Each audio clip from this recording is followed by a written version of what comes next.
You know, sometimes a single YouTube video can just blow up, sparking a ton of debate. And today, that's what we're diving into. We're unpacking a viral commentary that takes a really sharp look at House Minority Leader Hakeem Jeffries and, well, the entire direction of the Democratic Party. So let's get into it and break down the claims. So the whole thing really kicks off with this one number, 62%. Why this number? Well, according to a Reuters/Ipsos poll that the video cites, that's how many Democrats said they wanted new party leadership. For the commentator behind this video, this wasn't just a random statistic. It was basically the starting gun for their entire analysis. Okay, so the source we're digging into today is a video from the YouTube channel Brandon Lehman, and it builds its argument around two key events, a pretty tense CNN interview with Hakeem Jeffries and the sudden cancellation of a really high-stakes meeting with Donald Trump. And this quote right here, it pretty much sums up the commentator's entire thesis. The argument being made is that Jeffries' time at the top has been, well, uninspired.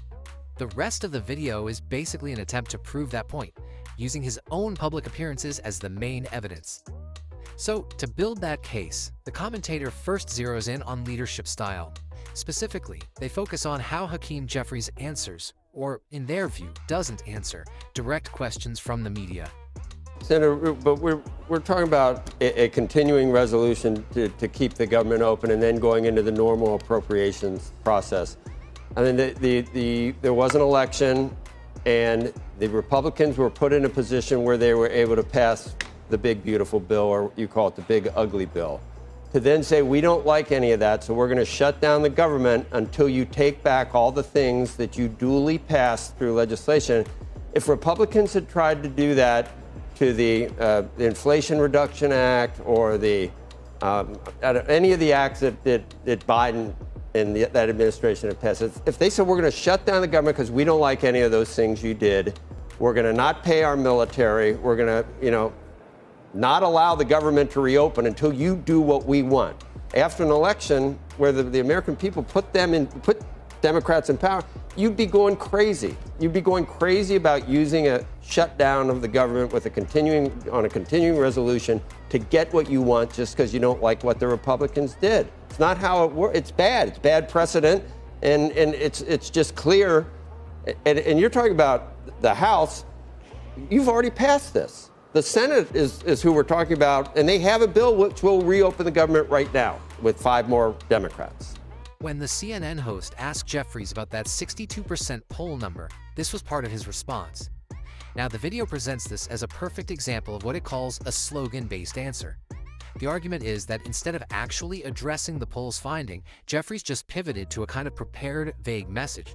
What is bad precedent is the Republican refusal to engage in bipartisan negotiations. What is bad precedent is the Republicans embarking on a my way or the highway approach from the very beginning of this Congress. Republicans control the House, the Senate, and the presidency.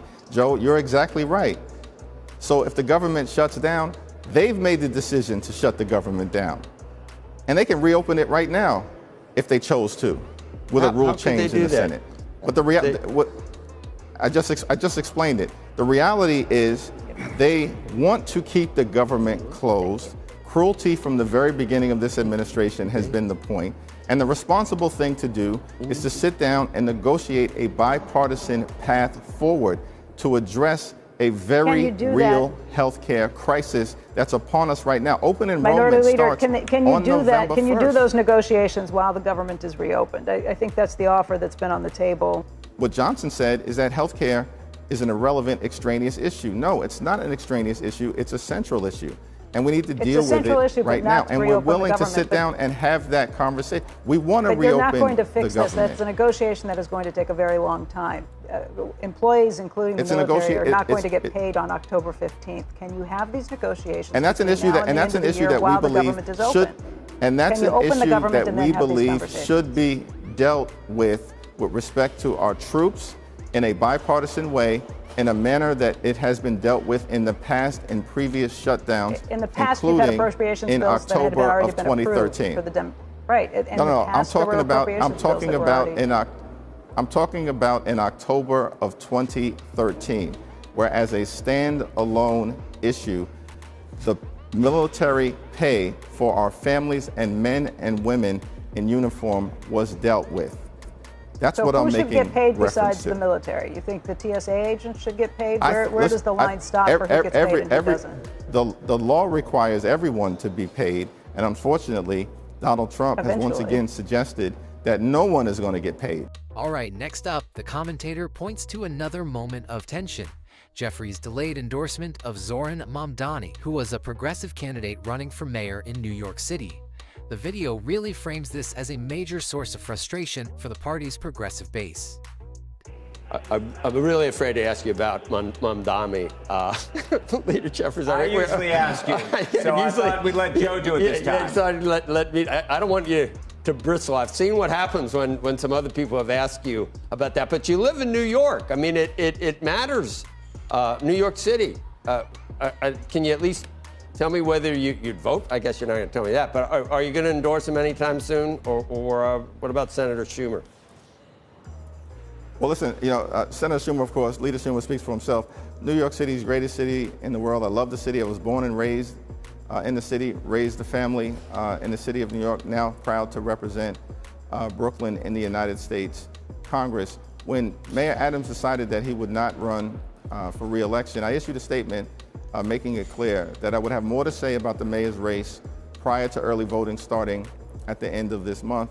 And I intend to make sure that I keep that promise. But we're in the middle of a government shutdown right now. Donald Trump and Republicans have shut the government down. People are being hurt. We've got to find a path forward to reopen the government and to address the Republican healthcare crisis.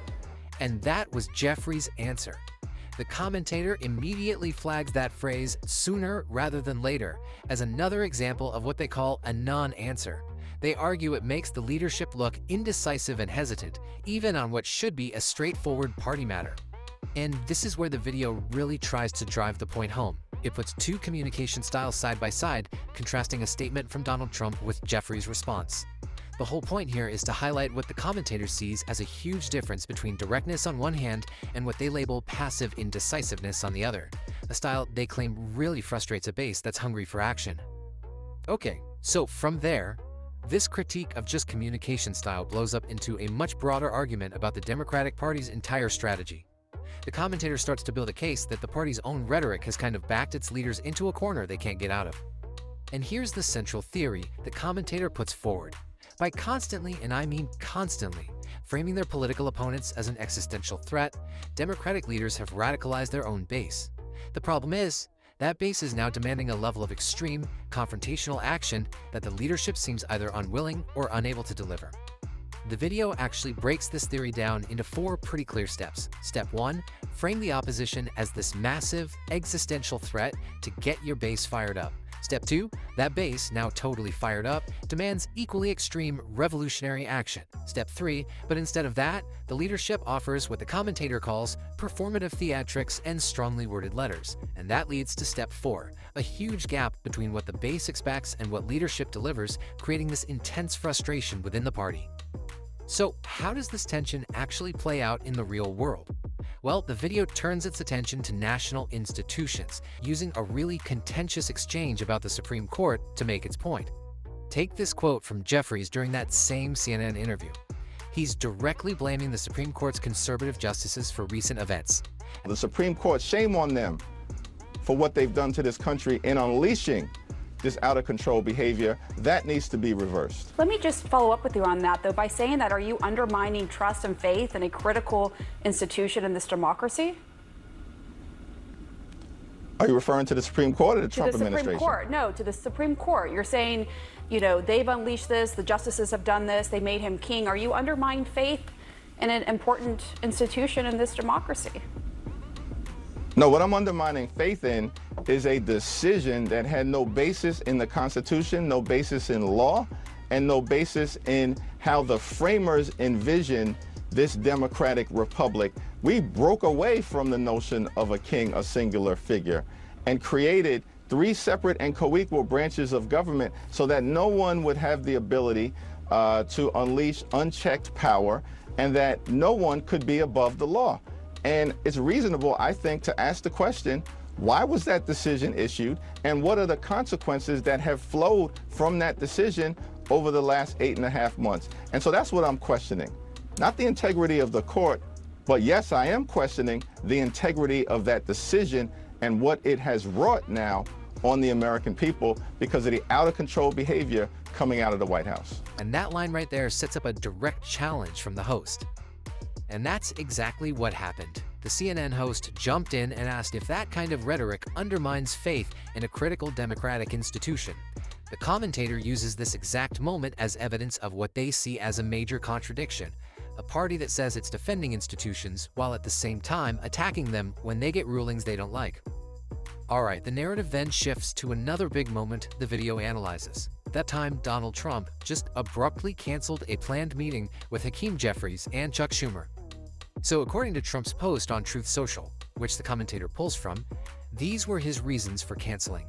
Trump went public, framing the Democrats' positions on these issues as radical and unserious, which effectively torpedoed the meeting before it could even happen.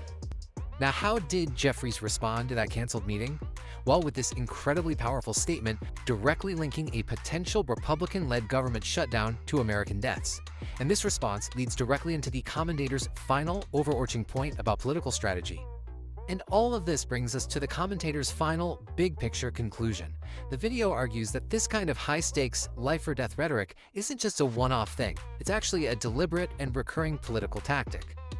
The video gives this strategy a pretty provocative name: emotional blackmail. The way they define it is as a tactic used to shut down any real policy debate by framing any disagreement, no matter how small, as a life-or-death human rights issue. The idea is that it makes good faith discussion basically impossible. And to back this claim up, the video offers these specific examples of what it's talking about. The argument is that really complex policy debates over things like education, immigration, or welfare are consistently boiled down into these stark, life-or-death moral crises. The commentator contends that this is used to just bypass any real debate and essentially guilt-trip opponents into silence.